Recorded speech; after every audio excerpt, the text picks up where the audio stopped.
The bright orange flames waking neighbors up early Sunday morning near 87th and Villard.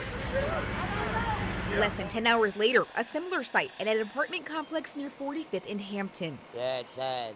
We didn't, living right next to the building. It's like, man. Jensen Torres has friends in the building and watched the flames spread. There was smoke first, then there was a lot of fire, and then all I seen was just people throwing, their equipment, luggages out just to make sure they could save whatever they can. The Milwaukee Fire Department tells TMJ4 News between the two fires, 37 people were displaced. One firefighter was injured, and a resident also hurt after jumping from a balcony. It was terrifying. It was scary, because sometimes you just want to jump and help, but you can't. Two fires, and according to Fire Chief Aaron Lipsky, one common problem.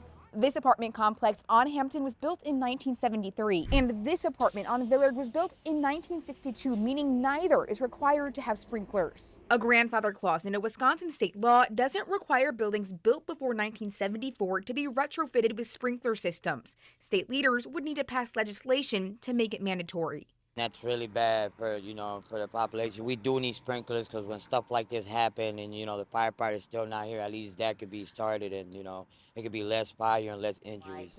The issue came up recently before a Common Council committee. Required to be sprinkled if they were. After a fire took the lives of 5 residents earlier this month inside an apartment building without sprinklers. We need survivable housing.